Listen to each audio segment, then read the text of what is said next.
Olá pessoal, tudo bem? Seu professor querido Felipe Guerra, estou morrendo de saudade de vocês.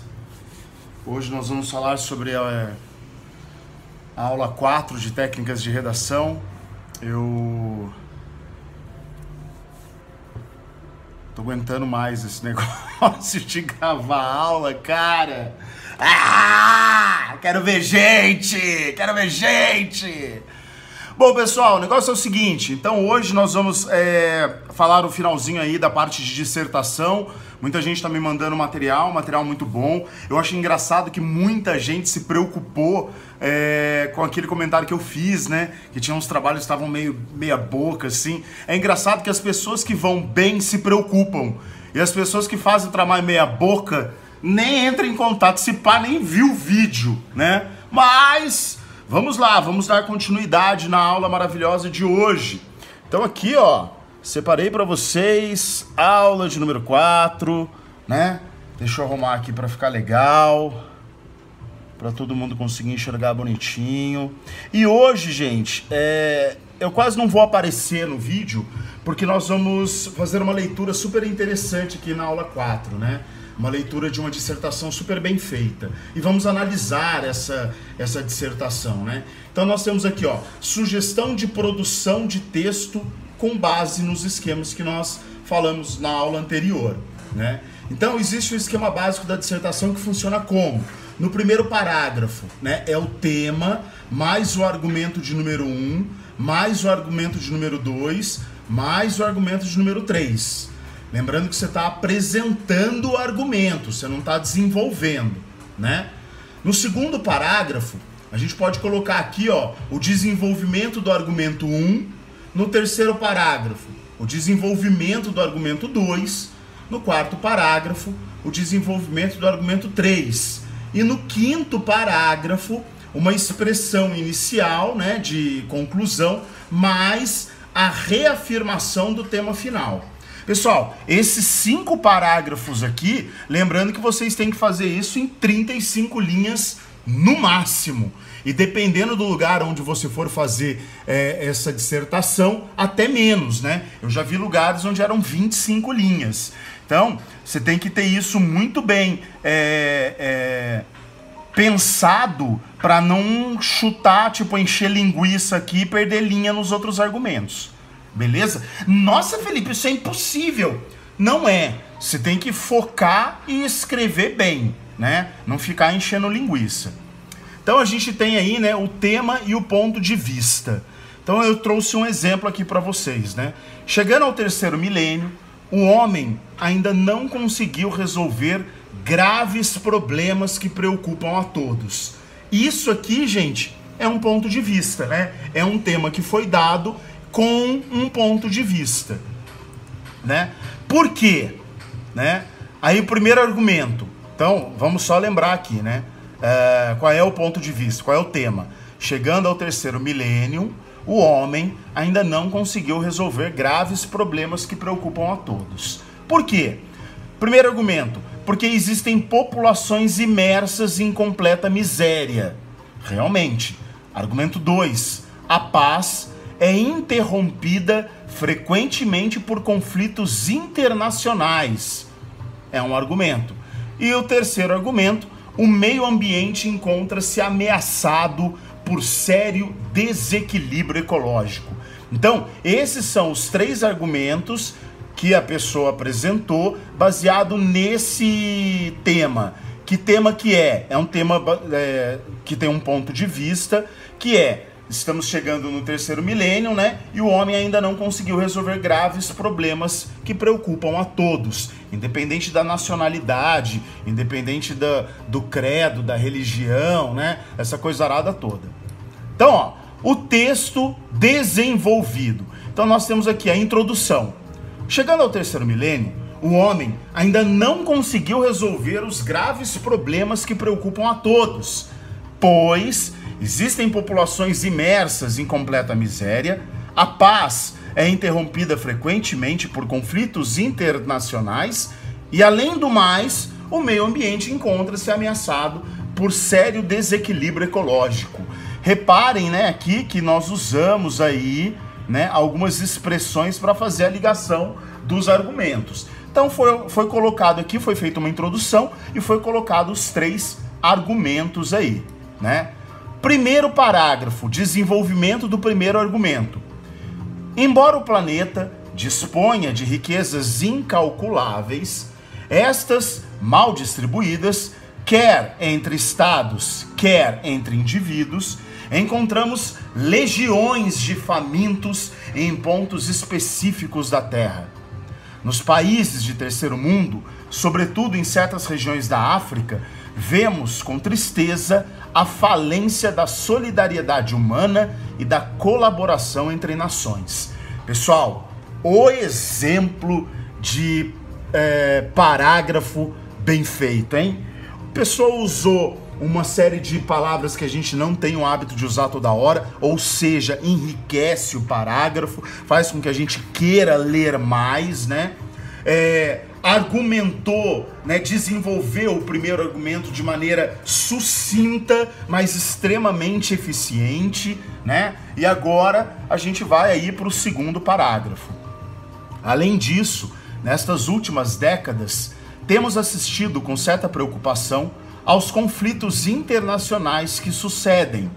Muitos trazem na memória a triste lembrança das guerras do Vietnã e da Coreia, as quais provocaram grande extermínio. Em nossos dias, testemunhamos conflitos na antiga Iugoslávia em alguns membros da comunidade dos Estados Independentes, sem falar da Guerra do Golfo, que tanta apreensão causou. Mais uma vez, gente, nós temos aí um desenvolvimento excelente, né? Uma rica utilização do vocabulário da nossa língua, né? Fica gostoso ler, além de uma coisa muito importante que eu chamo a atenção de vocês, que é o quê?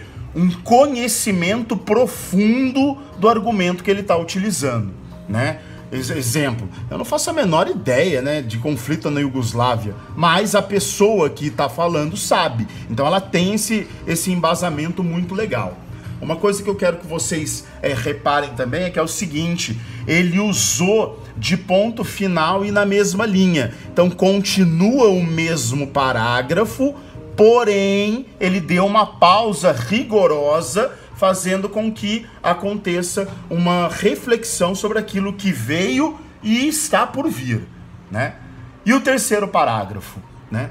Outra preocupação constante é o desequilíbrio ecológico provocado pela ambição desmedida de alguns, que promovem desmatamentos desordenados e poluem as águas dos rios. Tais atitudes contribuem para que o meio ambiente, em virtude de tantas agressões, acabe por se transformar em local inabitável. Pessoal, fechou então o terceiro desenvolvimento, o terceiro parágrafo, com o desenvolvimento do terceiro argumento, né? Aí depois a gente vem aqui para a conclusão. Desculpa, deixa eu arrumar isso aqui para vocês, espera aí. Opa!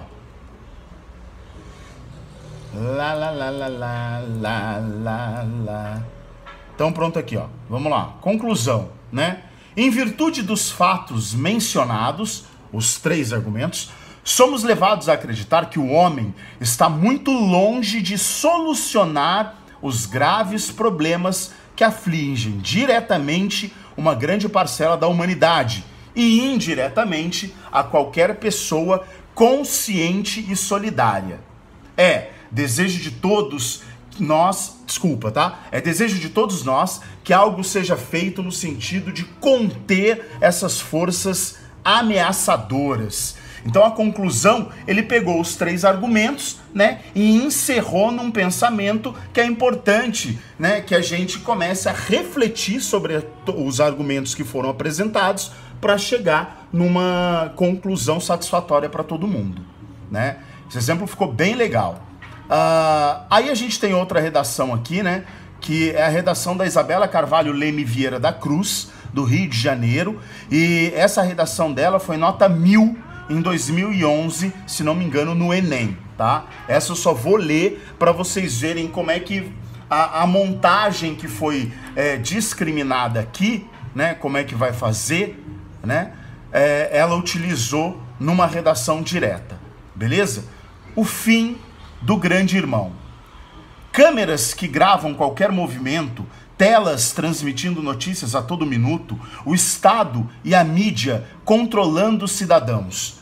O mundo idealizado por George Orwell em seu romance em 1984, onde aparelhos denominados teletelas controlam os habitantes de Oceania, vem se tornando realidade.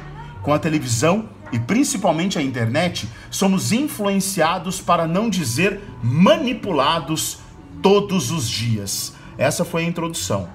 Primeiro parágrafo do desenvolvimento. Tal influência ocorre majoritariamente através da mídia e da propaganda.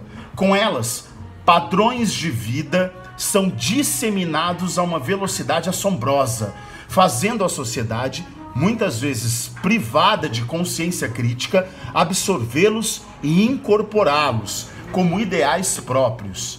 Desse modo, deixamos de ter opinião particular para seguir os modelos ditados pelo computador, acreditando no que foi publicado sem o devido questionamento da veracidade dos fatos apresentados. Segundo parágrafo.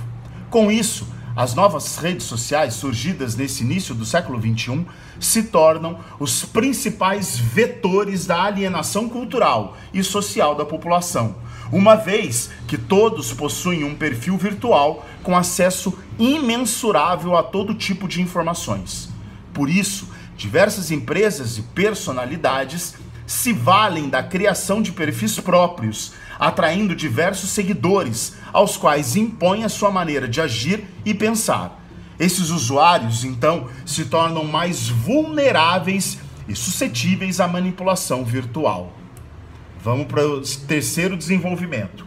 Outro ponto negativo dessas redes, como o Facebook e o Twitter, é o fato de todos os conteúdos publicados ficarem armazenados na internet, permitindo a determinação do perfil dos usuários e a escolha da melhor maneira midiática de agir para conquistá-los.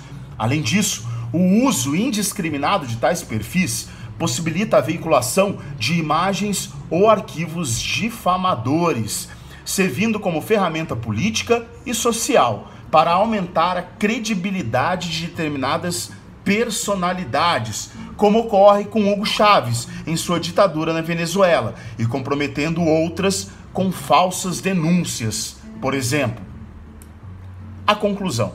Diante disso, é necessária a aplicação de medidas visando a um maior controle da internet, a implantação na grade escolar brasileira do estudo dessas novas tecnologias de informação, incluindo as redes sociais, e a consequente formação crítica dos brasileiros. Seria um bom começo. Só assim poderemos negar as previsões feitas por George Orwell e ter um futuro livre do controle e da alienação. Muito bem, pessoal. Nós tivemos aí 2 exemplos de como montar uma dissertação perfeita, né? É lógico, vou pedir um trabalhinho para vocês conseguirem fazer da melhor maneira possível uma dissertação. Felipe, você vai dar hoje o trabalho? Não, tá? Eu vou dar semana que vem para a gente poder fazer. Só que daí eu quero que vocês sigam esse esquema. Inclusive, eu vou explicar melhor depois, mas eu quero que vocês discriminem e depois me mostrem o trabalho todo pronto. Beleza? É só isso? Claro que não, né, gente? Imagina, hoje tem coisa pra caramba pra gente ver. Olha só que legal. Opa, deixa eu dar aqui um zoom aqui pra vocês.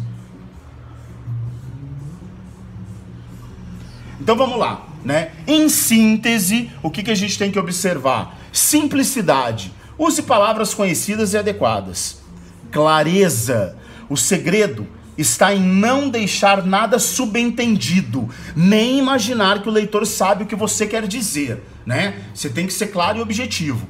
Falar em objetivo, objetividade. Você tem que expressar o máximo de conteúdo com o menor número de palavras possíveis. Unidade. Você deve traçar uma linha coerente do começo ao final do texto. E por último, e uma das coisas mais importantes, e é onde as pessoas mais pecam, leia e releia. Lembre-se, é fundamental pensar, planejar, escrever e reler o seu texto. A leitura é para o intelecto, o que o exercício é para o corpo. A leitura torna o homem completo, a conversação torna-o ágil e o escrever dar-lhe precisão. Obrigado a todos. Esse foi o final aí da nossa parte de dissertação. Então, pessoal, uma coisa que eu não quero que vocês esqueçam nunca é: faça, independente de ser uma dissertação, uma redação, uma lista de compras, faça a escrita e releia o que você colocou. Por quê? Porque às vezes a gente pensa de maneira mais rápida que escreve. Então a gente pode cometer o erro de pular uma frase, pular tipo uma palavra, né? É comum às vezes, isso acontece toda hora, né? Eu tô digitando prova, aí depois na hora que eu tô entregando a prova, o aluno, professor, não entendi aqui. Daí eu vou ler, falo, mas tá fácil. Aí tá faltando uma palavra. Por quê? Porque eu pensei mais rápido do que eu estava digitando, do que eu estava escrevendo. Isso é comum. Então, terminou de escrever, releia sempre. E para a próxima aula, segunda-feira, eu vou dar um exercicinho para vocês sobre essa montagem aí. Beleza, gente? Pessoal, um abraço, um beijo, fique em casa e força para todos nós. Tchau, tchau.